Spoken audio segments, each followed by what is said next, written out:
இன்னைக்கு காலையிலேருந்தே நீங்கள் சோசியல் மீடியாவில் பார்த்துருப்பீங்க. வயசான தாத்தா பாட்டி 1000த்துக்கும் மேற்பட்டவங்க தரன்னு போலீஸால் அடித்து உதச்சி இழுத்துட்டு போயிருப்பாங்க. நீங்கள் பார்த்துருப்பீங்க. அவங்க எல்லாமே ஒரு ப்ரொடெஸ்ட் தாங்க பண்ணிட்டு இருந்தாங்க. ப்ரொடெஸ்ட்னா நீங்கள் நினைக்கிற மாதிரி ஒரு சட்டத்துக்கு புறம்பான ஒரு விஷயங்களோ அந்த மாதிரிலாம் எதுவும் பண்ணலைங்க. அவங்க மட்டும் ஒரு ஓரமாக உட்காந்து ப்ரொடெஸ்ட் தாங்க 13 நாளாக பண்ணிட்டு இருந்தாங்க. மயங்கி விழுறாங்க, தாத்தா பாட்டிக்கு வயசானவங்களாம் மயங்கி விழுறாங்க, கத்துறாங்க, கதறாங்க. அப்படி இருக்கும்போது அவங்கள அரெஸ்ட் பண்ணுறாங்க. ஏன் இப்படிலாம் பண்ணுறாங்க? இதுக்கு பின்னாடி அவங்க ஒரு சாதாரணமாக தான் ப்ரொடெஸ்ட் தான் பண்ணிட்டு இருந்தாங்க. இதுக்கு பின்னாடி என்ன இருக்குது அப்படிங்கிறத பற்றி தான் இந்த வீடியோவில் நம்ம முழுசாக பார்க்க போகிறோம். ப்ரொடெஸ்ட் பண்ணிட்டு இருந்தாலும் அவங்க இல்லைன்னா சென்னைன்னு சொல்கிறாங்களே, இவ்வளோ பெரிய சிட்டி, அது 1 கோடி மக்கள் வாழ்கிற அந்த சிட்டி, அதை க்ளீன் பண்ணுறவங்களே அவங்க தான். அவங்க இல்லைன்னா ரொம்ப குப்பையும் கொடுமா தான் கிடக்கும். அவங்க ஒரு குப்பையும் க்ளீன் பண்ணி அவ்வளோ கஷ்டப்பட்டு அவங்க வேலை பார்க்குறதுனால தான் நம்ம நல்லா நடக்க முடியுது. எல்லாம் குப்பைலாம் இல்லாமல் க்ளீனாக வச்சுருக்கிறதும் அவங்களோட டியூட்டி தான். அவங்க தான் அதெல்லாம் பார்த்துக்கிறாங்க. அப்படியேப்பட்ட அவங்களுக்கு இவ்வளோ ஒரு கொடூரமான விஷயம் நடந்துகிட்ருக்கு. நம்ம இன்றைக்கி நிம்மதியாக தெருவில் நடக்கிறோம் அப்படின்னா அதுக்கு காரணமே இந்த தூய்மை பணியாளர்கள் தான். நீங்கள் காலையில் எழுந்திரிச்சு வரத்துக்கு முன்னாடியே பார்த்தீங்கன்னா அவங்க ஒரு தெருலையும் ஒருத்தவங்க நின்று குப்பையை கூட்டிகிட்டு இருப்பாங்க. நீங்களே பார்த்துருப்பீங்க. அதே மாதிரி ஈவினிங் ஆகுது, காலையில் ஆகுது, அதெல்லாம் அவங்க பொருட்படுத்தாமல் அவங்க என்னங்க அவ்வளோக்கும் ஒன்றும் சம்பாதிச்சிடலைங்க. அவங்க கொஞ்சமாக சம்பாதிச்சு எத்தனையோ கணவர்கள் சரியில்லாத நிலைமையில் அது குடிக்கிறாங்க, போகிறாங்க, வராங்க. அவங்க சம்பளத்தை வச்சு தான் குடும்பத்தை ரன் பண்ணிவிட்டு இந்த பெண்கள் இன்றைக்கி இவ்வளோ கஷ்டத்துலேயும் இந்த மாதிரி ஒரு வேலையை பார்த்துட்டு இருக்காங்க. அதுவும் அவங்களுக்கு மனமு தூய்மை பணியாளர்கள் நம்ம அதுக்கான யூனிஃபார்மையும் போட்டுக்கிட்டு அவங்க எல்லாத்தையுமே ஏற்றிக்கிட்டு தான் குப்பை அப்படின்னு சொல்லி பார்க்காம அவங்களும் ஒதுக்கி வைக்காமல் எல்லாமே சுத்தமாக க்ளீன் பண்ணி இன்றைக்கி நீட்டாக நடக்கிறோம், போகிறோம், வரோம்னா அதுக்கு முழுக்க அந்த தூய்மை பணியாளர்கள் தாங்க காரணமாக இருக்காங்க. இன்றைக்கி இதை யாராலையும் மறுக்க முடியாது. இந்த தூய்மை பணியாளருக்கு எதிராக அப்படி என்னதான் நடக்குது? ஏன் இந்த மாதிரிலாம் நடந்துட்டுருக்கு? அவங்க அப்படி என்னதான் பெருசாக கேட்டுட்டாங்க?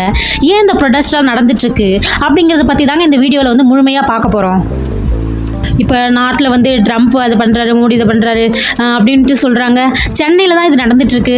இது ஒரு நியாயமான விஷயம், கோரிக்கை, ஒரு தூய்மை பணியாளர்களுடைய ஒரு வாழ்வாதார பிரச்சனை. இதை ஏன் எல்லாரும் எடுத்து பேச மாட்றாங்க? ஏன் அப்படி நடக்குதுன்னு தெரியல. இவங்க ஒன்றும் கூலி படம் பார்க்குறதுக்கு, கூலி படம் எடுக்கிற அளவுக்கு ஒன்றும் பெரிய ஆள் இல்லைங்க. இவங்க ஒரு சாதாரணமான தொழிலாளி தான். இவங்களுக்கு எதிராக ஏன் இவ்வளோ கொடுமைகள் நடந்துட்டுருக்கு அப்படிங்கிறது ஒன்றும் தெரியல. அப்படி என்ன தான் இவங்க கேட்குறாங்க அப்படிங்கிறத இந்த வீடியோவில் நான் உங்களுக்கு டீட்டெயிலாக சொல்கிறேன்.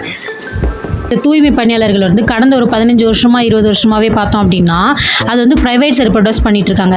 ஏன் ப்ரைவேட் சைடு பண்ணுறாங்க? இவங்க என்ன கேட்குறாங்க? பணி நிரந்தரம் தானே கேட்குறாங்க அப்படின்னு சொல்லி பார்த்தோம்னா இதுக்கு பின்னாடி ஏன் இந்த தூய்மை பணியாளர் அப்படி என்ன தான் எதிர்பார்க்குறாங்க? அவங்க நிறைய பேர் அவங்கள்ட்ட பேசுகிறாங்க. அதாவது மாநகராட்சி சைட்லேருந்து பேசுகிறாங்க, மேயர் பிரியா பேசுகிறாங்க, இந்த மாதிரி நிறைய பேர் பேசியிருக்காங்க. அவங்க ஏன் அதுக்கெலாம் கட்டுப்பட மாட்டேங்கிறாங்க? அதாவது ஏன் அதை கேட்க மாட்டேங்கிறாங்க? அவங்க இவ்வளோ கீழே இறங்கி 20-30 கட்டமாக பேசிகிட்டு இருக்காங்க. அப்படி பேசி ஏன் இவங்க கேட்கல? அப்படி என்ன தான் நடந்துட்டுருக்கு? இவங்க ப்ரைவேட் சைடு போயிட்டாங்க அப்படின்னா இவங்க நம்ம லீவ் கிடைக்காதோ, பெய்டு லீவ்லாம் கிடைக்காதோ அந்த மாதிரி நினைக்கிறாங்க. அப்புறம் கான்ட்ராக்ட் பேசிக்ஸில் போயிட்டோம்னா அவங்களுக்கு பிடிக்கலன்னா கூட, அவங்களுக்கு ஒரு பர்சனலாக பிடிக்கல, நல்லா வேலை செஞ்சாலும் கூட பர்சனலாக பிடிக்கலங்கிறதுக்காக இவங்களை வேலை விட்டு தூக்க வாய்ப்பு இருக்கும். அந்த மாதிரி பேசுகிறாங்க. நான் இவ்வளோ நேரம் தான் வேலை செய்வேன், நான் இவ்வளோ நேரம் தான் குப்பை பொறுக்கும் அப்படின்னு பேச முடியாது. ஏன்னா ப்ரைவேட்டை தெரியும் உங்களுக்கு நல்லாவே. ப்ரைவேட்னா நம்ம நிறைய நேரம் வேலை பார்க்குற மாதிரி இருக்கும். அப்போ இதுக்கெல்லாம் எகென்ஸ்டாக ஆகிடுமோ அப்படின்னு சொல்லி இவங்க பயப்படுறாங்க. இவங்களுக்கு இல்லை உங்களுக்கு எல்லாமே தருவாங்க அப்படின்னு சொன்னாலும் இல்லை, நாங்கள் போராட்டத்தை ப்ரொடெஸ்ட்டை கைவிட மாட்டோம், ஏன்னா எங்களுக்கு நீங்கள் பணி நிரந்தரம் நாங்கள் சொன்னால் மட்டும்தான் இந்த கூட்டத்தை கலைப்போம் அப்படின்னு சொல்லி தான் அவங்க பேசினாங்க. ப்ரொடெஸ்ட்டை நீங்கள் பண்ணணுன்னாலும் கவர்மெண்ட்டை நீங்கள் பெர்மிஷன் கேட்டு தான் பண்ணணும்னு சொல்கிறாங்க. இல்லை, நம்மளுக்கே தெரியாமல் ஒன்றும் இல்லை, ப்ரொடெஸ்ட்டு கேட்டு அவங்க பெர்மிஷன் கொடுத்து எந்த ப்ரொடெஸ்ட்டையாவது நம்ம பண்ண முடியுமா? அந்த மாதிரி சாதாரணமாக பண்ணி நடந்திருக்கா அப்படிங்கிறத யோசிக்கக்கூடிய விஷயமாக தான் இருக்குது. இவங்க நான் திரும்ப சொல்கிறேன், இவங்க ஒரு பெரிய அரசியல்வாதிகளோ, ஒரு அதிகாரிகளோ, ஒரு படம் எடுக்கிறவங்களோ, இல்லை ஒரு லாபத்துக்காக இந்த மாதிரி கூட்டம் பண்ணுறவங்களோ கிடையாது. இவங்க ஒரு சாதாரண குப்பை அள்ளுறவங்க மட்டும்தான். இவங்க அவங்களுடைய பணி நிரந்தரத்தை தான் கேட்டு பண்ணுறாங்க.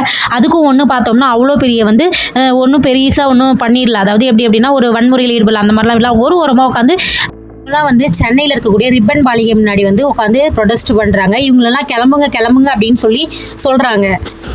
சானிடேஷன் ஒர்க்கர்ஸ்லாம் சொல்கிறாங்க, 45 வயசு வரைக்கும் நான் இந்த தொழிலில் இருந்திருக்கேன். அப்படி இருக்கும்போது இப்போ நான் போனால் நான் எங்கே போகிறது அப்படின்னு சொல்லி கேட்குறாங்க. அது நியாயமான விஷயமாக தான் இருக்குது. எனக்கு 45 வயசு ஆகுது. நான் இந்த வேலையில் தான் நான் இருந்துகிட்ருக்கேன். இப்போ இல்லை, நீங்களாம் வயசாகிடுச்சு, இனிமேல் நல்லா வேலை பார்க்க மாட்டீங்க, நான் 20 வயசில் வேறு ஆள் எடுத்துக்கிறேன் அப்படின்னா நாங்கள் படிக்க கூட இல்லை, நான் இதுக்கப்புறம் எந்த வேலைக்கு போவேன், எனக்கு என்ன வேலை தெரியும் அப்படின்னு ஒருத்தங்க பேசியிருக்காங்க. நீங்கள் கவனிங்க, அவங்க அப்படி தான் பேசியிருக்காங்க. அவங்களுக்கு என்ன பதில் சொல்கிறது?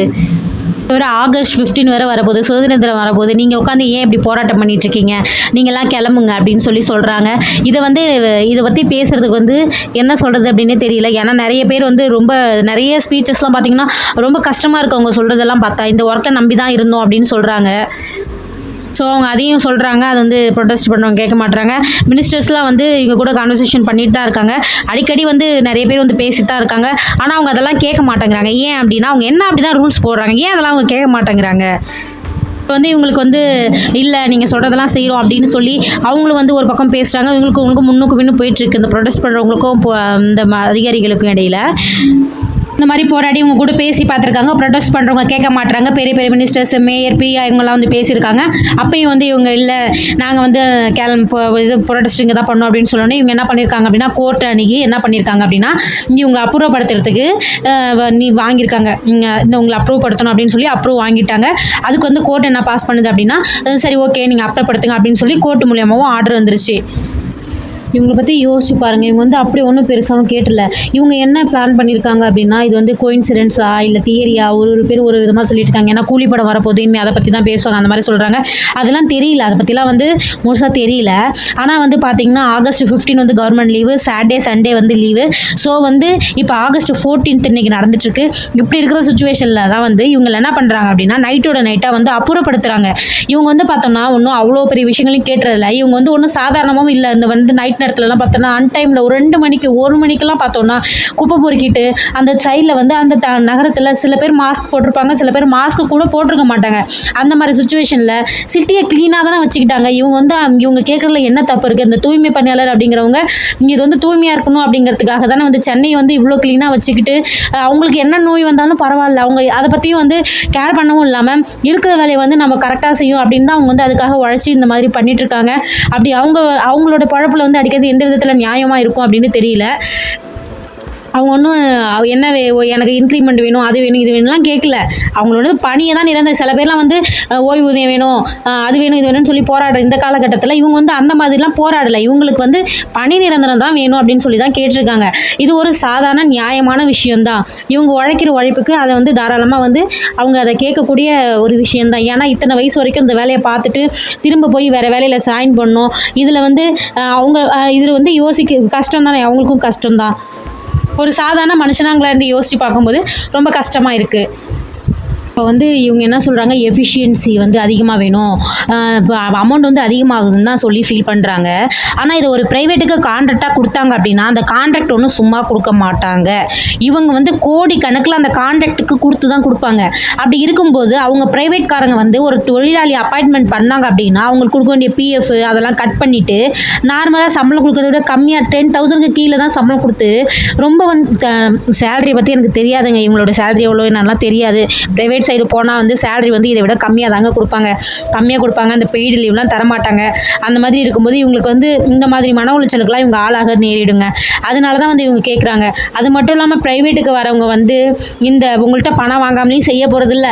இன்னொரு விஷயம் என்ன அப்படின்னா அதில் அவங்க ப்ராஃபிட் இல்லாமல் அவங்களோட சொந்த காசை போட்டும் இந்த தொழிலாளிகளை வந்து வேலை வாங்க போகிறது இல்லைங்க. அப்போ அவங்களுக்கும் ப்ராஃபிட் இருக்கும். அது வந்து இதெல்லாம் வந்து யோசித்து, ஏன்னா ஃப்யூச்சரில் பார்த்தோம் அப்படின்னா வேலைகள் வந்து கம்மியாக தான் வாய்ப்பு இருக்குது. அதாவது இவ்வளோ நாள் வேலை பார்த்தவங்கள வந்து எஃபிஷியன்சி இல்லை அப்படின்னு தூக்கும்போது இப்போ திரும்ப வந்து ஒரு ஆளை கொண்டு வந்தாங்க அப்படின்னா அது எந்த அளவுக்கு சாத்தியமாக இருக்கும் அப்படின்னு தெரியல. சானிடைசர் ஒர்க்கர்ஸ்லாம் வந்து என்ன சொல்கிறாங்க அப்படின்னா கவர்மெண்ட்டுக்கே ப்ராஃபிட் இல்லை அப்படின்னா இது வந்து ஒரு தனியார் எடுத்து நடத்த போகிறாங்கன்னா அவங்களுக்கு என்ன ப்ராஃபிட் இருக்க போகுது? இதில் அவங்க எங்கே கை வைப்பாங்க? எங்கள் தலையில் தான் கை வைப்பாங்க. எங்களுக்கு வந்து லீவ் கிடைக்காது, இந்த சம்பளம் எங்களுக்கு கிடைக்காது, வயசானுச்சுன்னா எங்களை தூக்கிடுவாங்க. அப்போ நாங்கள் எதை நம்பி தான் வந்து வேலை செய்கிறது அப்படின்னு சொல்லி ஒரு அக்கா 45 வயசாக்கா பேசியிருக்காங்க. நான் ஸ்கூல் கூட போகல, நான் ஒன்றுமே படிக்கல, நான் இந்த வேலையை நம்பி தான் இருந்தேன். சென்னையை வந்து இன்றைக்கி சிங்கார சென்னையை நாங்கள் மாற்றி வச்சுருக்கோம். இந்த ஒரு வேலையை நம்பி தான் வந்து போயிட்டுருக்கு. இதுக்கப்புறம் நான் எப்படி வேலைக்கு போகிறது? அப்போ வயசான வேலைக்கு ப்ராஃபிட் இல்லை, இந்த வேலைக்கு நீங்கள் தகுதி இல்லை அப்படின்னு சொல்லும்போது இப்போ பெரிய பெரிய இதில் இருக்கவங்கலாம் வந்து அவங்களுக்கெல்லாம் வந்து இந்த மாதிரி சொன்னால் அவங்களுக்கு எப்படி இருக்கும்? அவங்க பார்க்குற வேலையில் கை வச்சாங்கன்னா எப்படி இருக்கும்? அதெல்லாம் அவங்க யோசிக்கிறாங்களான்னு தெரியல. ஆனால் வந்து இது வந்து ஒரு சாதாரண என்ன சொல்கிறது, ஒரு சாதாரண விஷயமே இல்லை. ஒரு நல்ல நார்மலான பீப்புள்ஸ் வந்து அதுவும் வந்து இந்த மாதிரி சானிடைஸ் ஒர்க்கர்ஸ் வந்து கேட்குறாங்க அப்படிங்கிறது வந்து பார்த்தோம் அப்படின்னா ஒரு ரொம்ப பேசக்கூடிய ஒரு விஷயம் தான். இதை சோசியல் மீடியாவில் பேசி என்ன ஆக போகுதுன்னு பார்த்தோம்னா இன்றைக்கி சோசியல் மீடியாவுக்கு இருக்கிற பவர் வேறு எதுக்குமே இல்லை. இன்றைக்கி வந்து ஒரு சின்ன ஏஐ கம்பெனி தாங்க உலகத்தில் ஒரு பெரிய இடத்துல இன்றைக்கி இருக்குது. இப்போ எல்லாமே வந்து நெட்டை பார்த்து தாங்க எல்லாமே வந்து பெரிய பெரிய ஆளாகிட்டு இருக்காங்க. அப்படி இருக்கிற பட்சத்தில் இது சோசியல் மீடியாவில் வந்து பேசுகிறதுனால தான் வந்து அவங்களுக்கான நியாயம் நீதி கிடைக்கும். நீங்கள் வந்து இதை பற்றி உங்களுக்கு பிடிச்சிருக்கு, அதாவது நீங்கள் சப்போர்ட் பண்ணணும்னு நினச்சிங்கன்னா மறக்காமல் சேனலை வந்து ஃபாலோ பண்ணுங்கள். நீங்கள் வந்து உங்களோட கருத்தையும் மறக்காமல் கமெண்ட் பண்ணுங்கள். நம்ம எல்லாருமே யாருக்கோ பிரச்சனை நடக்குதுன்னு ஒதுங்கி போகிறதுனால தான் வந்து எல்லா பிரச்சனையும் வந்து நாளைக்கு நம்ம தெருவிலையோ நம்ம பக்கத்துலேயோ நடக்கும்போது தான் நமக்கு தெரியும். இன்னிலேருந்து நம்ம கேட்க ஆரம்பிச்சோன்னா தான் வந்து இதை வந்து ஒரு முடிவுக்கு கொண்டு வர முடியும். எல்லாரும் வந்து எனக்கு என்ன அப்படின்னு போனால் இதில் வந்து ஒன்றுமே பண்ண முடியாதுங்க. இப்படி நடந்துட்டு இருக்கும்போது திடீர்னு அவங்களை வந்து நேற்றுக்கு வந்து நைட்டோட நைட்டாக அரெஸ்ட் பண்ணிட்டாங்க. திரும்ப வந்து கல்லூரி மாணவர்கள்லாம் வந்து அவங்களுக்காக தூய்மை பணியாளருக்காக ப்ரொடெஸ்ட் நடத்தினாங்க. அவங்க போராடினதுக்கு அப்புறமேட்டுக்கு இப்போ வந்து விடுவிச்சிட்டாங்க. இப்போ வந்து தமிழ்நாடு அரசு வந்து என்ன சொல்லியிருக்காங்கன்னா, நாங்கள் உங்களுக்காக புதிய அரசு திட்டங்கள் வந்து 6 திட்டங்கள் வந்து நான் உங்களுக்காக கொண்டு வந்திருக்கோம் அப்படின்னு தங்கம் தென்னரசு அவர்கள் சொல்லியிருக்காரு. தூய்மை பணியாளர் நலத்திட்டத்துக்கு வந்து 10 கோடி ரூபாய் நிதி ஒதுக்கீடு செஞ்சுருக்கோம் அப்படின்னு சொல்லியிருக்காரு. அப்புறம் வந்து பார்த்தீங்கன்னா, முதல்வர் ஸ்டாலினுக்கு தூய்மை பணியாளர்கள் மீது தனி கரிசனம் இருக்குது அப்படின்னும், இலவசமாக காலை உணவு, சொந்த வீடு உள்பட 6 புதிய திட்டங்களை அறிவிச்சிருக்கோம் அப்படின்னும், தூய்மை பணியாளருக்கு சிகிச்சை அளிக்க தனி திட்டம் கொண்டு வரப்படும் அப்படின்னு சொல்லியிருக்காரு.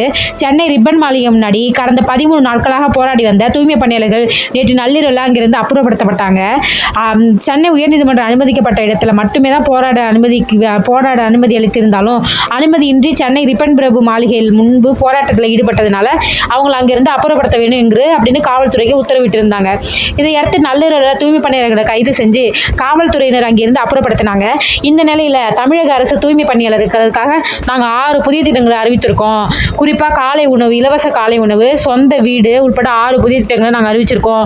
மேலும் தூய்மை பணியாளருக்கு சிகிச்சை அளிக்க தனி திட்டம் கொண்டு வந்திருக்கோம் அப்படின்னு சொல்லியிருக்காரு தங்கம் தென்னரசு அவர்கள். இது தொடர்பாக அமைச்சர் என்ன சொல்லியிருக்காரு அப்படின்னா, தூய்மை பணியாளர்கள் குப்பைகளை கையாளும் போது தோல் சம்மந்தப்பட்ட பிரச்சனைலாம் ஏற்பட வாய்ப்பு இருக்குது. அதற்கு சிகிச்சை அளிக்கிறதுக்காண்டி தனி திட்டம் செயல்படுத்தப்படும். பணியின் போது மரணம் அடையும் தூய்மை பணியாளர்களுக்கு அவங்க குடும்பத்துக்கு 10 லட்ச ரூபா நிவாரணம் கிடைக்க வழி செஞ்சுருக்கோம். தூய்மை பணியாளர்களின் குழந்தைகளுக்கு புதிய உயர்கல்வி உதவித்தொகை திட்டம் அமல்படுத்தப்படும். தூய்மை பணியாளர்கள் சுய தொழில் தொடங்கும் போது அவர்களுக்கு 3 லட்சம் வரை மானியமாக வழங்கப்படும். இதுக்குன்னு ரூபாய் 10 கோடி ஒதுக்கீடு செஞ்சப்பட்டிருக்கு. கிராமப்புறங்களில் கலைஞர் கனவு இல்லத்தில் திட்டத்தின் கீழ் வீடு வந்து ஒதுக்கீட்டில் தூய்மை பணியாளர்களுக்கு முன்னுரிமை அளிக்கப்படும். நகர்ப்புறங்களில் சொந்த வீடு இல்லாத தூய்மை பணியாளர்களுக்கு 30,000 ரூபாயில் புதிய குடியிருப்புகள் வந்து கட்டித்தரப்படும். அப்புறம் தூய்மை பணியாளர்கள் காலையிலே பணிக்கு செல்ல இருப்பதனால அவங்களுக்கு இலவச உணவு வழங்க ஏற்பாடு செய்யப்படும் அப்படின்னு சொல்லியிருக்காரு. இதெல்லாம் வந்து என்ன உங்களுக்கே தெரிஞ்சிருக்கும்னு நினைக்கிறேன். இது எல்லாமே உண்டு, ஆனால் பணி நிரந்தரம் மட்டும் கிடையாது, புரிஞ்சுக்கோங்க. தேங்க்யூ ஃபார் வாட்சிங் மை சேனல். வீடியோ முழுசாக பாருங்கள், பார்த்துட்டு கமெண்ட் பண்ணுங்கள் மறக்காமல்.